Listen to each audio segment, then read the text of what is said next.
Well, joining us for our weekly strategy session now is Sven Richter. He's the MD of Frontier Markets at Renaissance Asset Managers. Thanks so much, Sven, for joining us this afternoon. Let's take a look at a country that you've visited recently. You've just gotten back from Lagos, Nigeria. What's the overall sense of the investment environment over on that end? Because looking at latest economic data, it seems to be encouraging. 6.28% growth in the second quarter, and that up from just over 6% in the first quarter.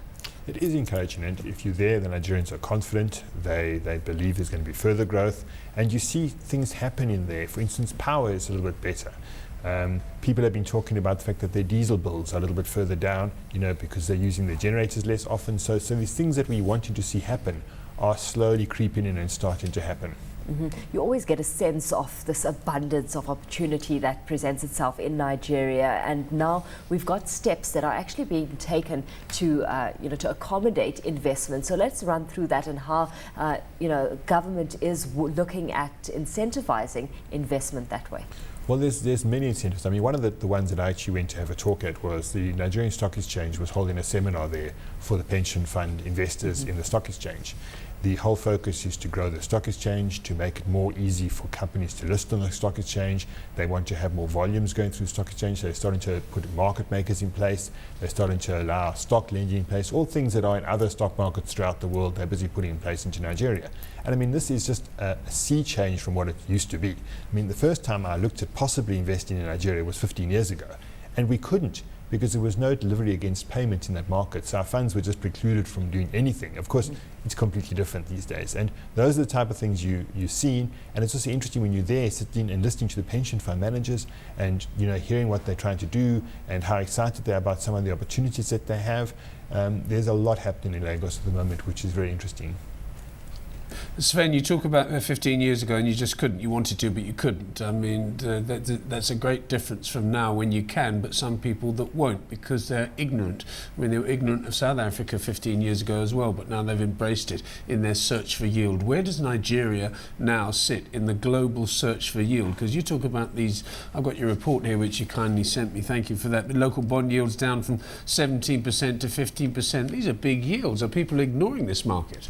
Well, less and less people are ignoring it. I mean, the reason why the bond yields are down from 17 to 15% is because foreigners are starting to buy into that market. And one of the interesting things is that the Nigerian bond market has just been moved up into the emerging market indices, which allows a lot more foreign funds outside of Nigeria to make an investment in Nigeria. So we think those yields are going to come down. And we think as they continue to come down, they will still remain attractive. I mean, if you compare them to yields in the US or something like that, they are huge yields. You do have to, of course, worry about the currency. The currency has been stable for quite some time. We think that there will probably be a downward leg of the currency. But even if you lose 5% on the currency and you're making 15%, you're still making 10%, which is a fantastic yield. Of course, as time progresses and they move down, you'll find that the local investment managers will start moving more towards the stock exchange.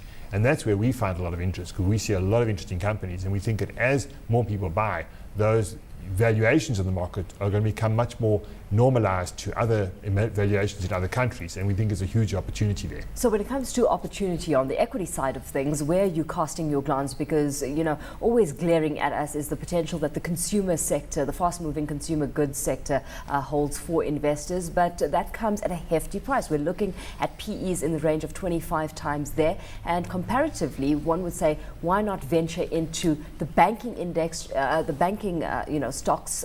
They've seen quite a bit of a turnaround, and there what you're paying P's of 7, 8 times. Yes, and banking stocks are basically a consumer story, because if you look at sort of the third largest bank in Nigeria, for instance, First Bank, there's 170 million people in the country, and they have about 5 million customers. Now, the third largest bank, when there's sort of about 20 odd banks, and those top 4 banks are quite big, should have 30 million customers. So it is a consumer story.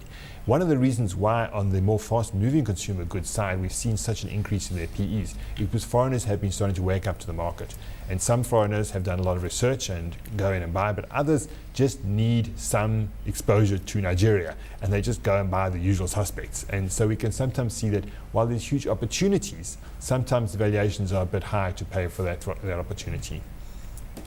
Sven, I was looking at a story that we covered on Power Lunch the other day, Alishia and I, and it was Tiger Brands investing $1.5 billion into the Nigerian market, into the flour market. And you talk about the stock market, and you talk about the relative, not underperformance, the underdevelopment of the stock market, if you like. What is stopping companies from listing on the Nigerian market? I mean, if you're a company that wants to break into that market, do you say to yourself, well, I'm not quite sure about Lagos, I'm not quite sure about the NSE, let me have a look at the JSE, for example, maybe list there and use that as my base? Is there some kind of barrier, whether it be psychological or bureaucratic, that stops the NSE from going a little bit further, if you like? Well, I think there are some, and we alluded to it earlier, there are some psychological issues where people are just not sure about Africa, they're not sure about Nigeria. Nigeria's been sort of coming to the fore only fairly recently, so people still have to find out about Nigeria.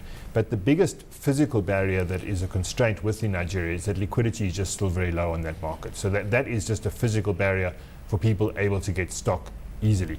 In terms of IPOs, which we haven't seen that much this year, but the stock exchange is talking to a number of firms that they are in, and they've got a first, second, and third stage that they're talking to as to how close they are to IPOing. There are a number, which would be fantastic, because then we will see more opportunities. And one of the things that the management of the stock exchange is concerned about is that if you invest in the Nigerian stock exchange, there's still lots of sectors on the stock exchange which are not covered. There's no really good way to get exposure to the telecommunications industry, for instance, within the Nigerian stock exchange. And they work in a ways to rectify that and encourage people to come to the market.